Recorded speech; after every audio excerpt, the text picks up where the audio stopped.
Here in the example of the sentence I've given you already, the first sentence I have is Ja'a Muslimun. Ja'a Muslimun. Now the translation is a Muslim came. A Muslim came. Now here what you need note, the word Muslimun is playing the role of the doer of the verb. The verb itself is to come from one place to another, come. And the person who's doing the act is a Muslim in this case. So the word Muslimun is actually acting as the doer of the verb itself. In English, of course, grammar, it is called the subject. Here we're going to call it the doer. The role of the doer of the verb. And the verb is very clear, it means to come.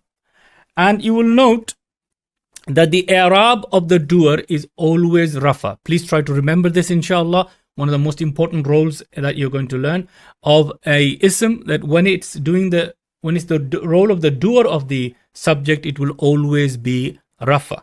Then we have the other important point to note, the rafa is expressed with the ending un sound for these categories of ism, and that is the 85% of categories that we mentioned earlier. So again, you can see clearly here the role. What is the role? The role is now the subject in English and the doer of the verb in the Arabic grammar terminology we will use. And it is expressed through un. So we've got the role, and we've got the i'rab is rafa, and the expression. All 4 points are listed here for our benefit. In the second sentence example, we have ra'aytu musliman.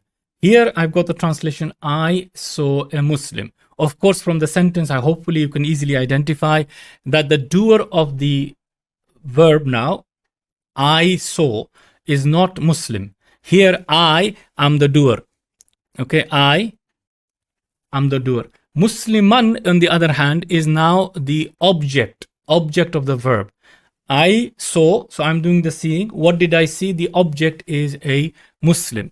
So the role has now changed to the object of the verb, to see. And therefore, the object is always nasab in Arabic. Always nasab in Arabic. So i'rab of the object is always nasab. Again, please remember that as important of the first one, that the i'rab of the subject or the doer is always rafa. And of course, in this type of words, it is expressed with an an sound, which we can see here. Okay, very clearly marked an. So ra'aytu musliman, I saw a Muslim. And you can see here, alhamdulillah, the points that I mentioned earlier. We have the role. What is the role? The object. What should the i'rab be? The i'rab will be nasab. How do we know it is nasab? Because for these categories of ism, it will always end with an, musliman. And therefore we have the rice example again illustrated for our benefit. In the third example, I have Sallamtu ala muslimin. I gave salam to a Muslim. So I gave salam to a Muslim. Now here, I think you can realize that the doer of the verb here, the verb is to give salam. Who gave salam? I gave salam. So here the word Muslim is not the doer. Of course, it's also not the object. Okay, because there is something in between. We have ala in between, which is a preposition in English. So what we can say in this sentence is the doer is still I, as in the second example, and the Muslimin is playing the role of coming after a preposition. Please note these points down. After a preposition. Is coming after a preposition.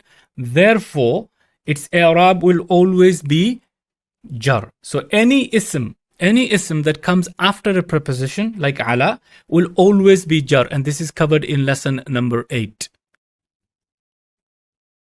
This is covered in lesson number 8. Those who have the book, inshallah, you can check there, but don't worry, we will be going through all of them in these videos, inshallah. And please note, for jar, its expression of jar is in, with the in sound for these categories of ism, which is 85% or most cases. So then again, we have now our 4 points. We have the role, which is coming after a preposition, and we have also its i'rab, which will always be jar, and its expression of i'rab will be done with in sound. So we have Sallamtu ala muslimin, I gave salam to a Muslim. So here you can see here the three examples. The first one is Rafa. Again, please note the short form that we will use in the book and also on the screen here to make life easy for us. We will use R for Rafa, N for Nasab, and J for Jar. And with the Rafa, in most cases, I'll put an arrow, up arrow, with a Nasab side arrow, and a Jar, I put a down arrow. Just for your information, the word Rafa means to raise up, Nasab means to straighten, and Jar means to drag down in Arabic. And again, it's linked, alhamdulillah, to understanding of the I'rab that you can see here in a summary. So it is the role that will indicate what its I'rab will be, and its category will tell us how it will express the I'rab.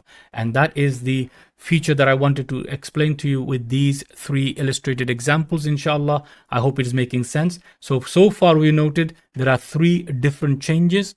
Why do the changes happen? Because of the different roles that an ism can play in a sentence. How do we know that the I'rab is such and such? Well, in most cases we can tell very easily by the ending tanween. Either it will be an, or in, depending on the words. And you can see here, alhamdulillah, all those points illustrated for our benefit. These three sentences were taught to me by my teacher, and alhamdulillah, I found them very useful in the beginning of my study. So again, we can see how beautiful those three simple examples are. Instead of saying a Muslim came, I want to say a boy came, or I want to say a man came, or I want to say Zaid came. Zaid is the name of a man. So I can say, for example, Ja'a waladun. Who came? A boy came. I saw a boy. Will simply become Ra'aytu waladan. I gave salam to a boy. Salamtu ala waladin. So you can see here how the I'rab is used.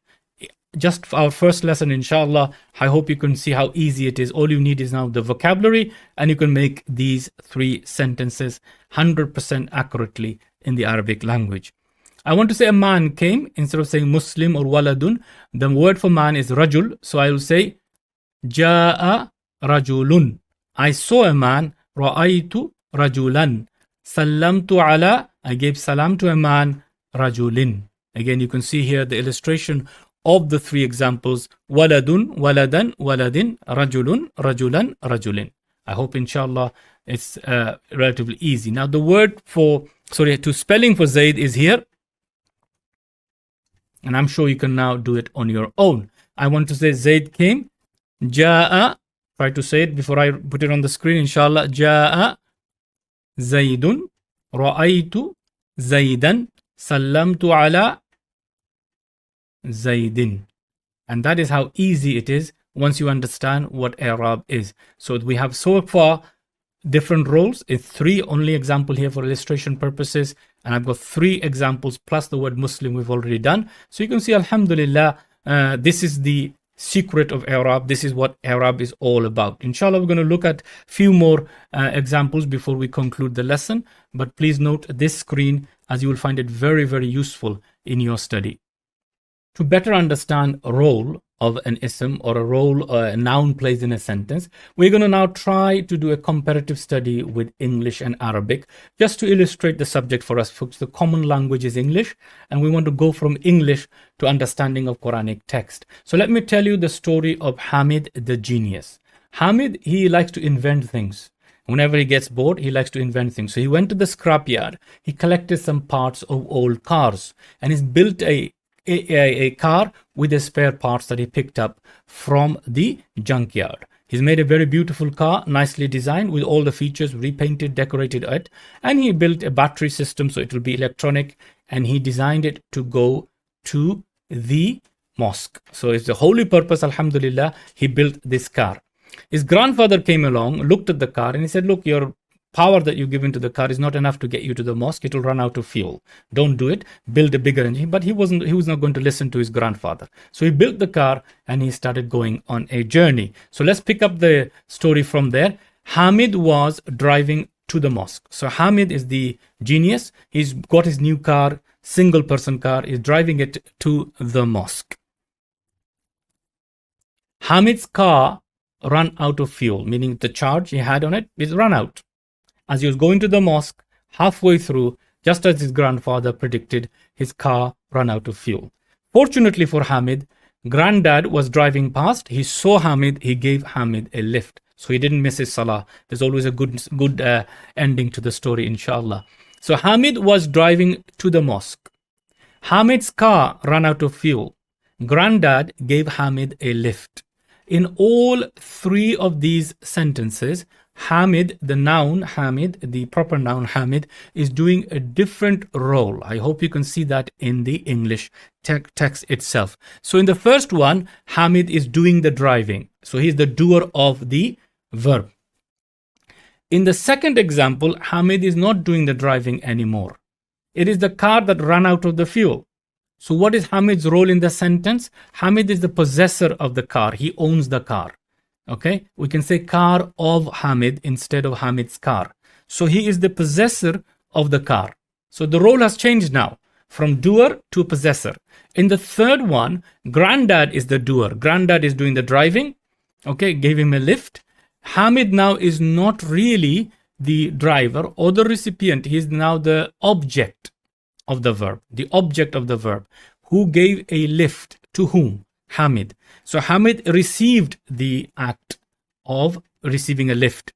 So in all these three sentences, the role of Hamid is completely different. In each one, Hamid is doing a different role.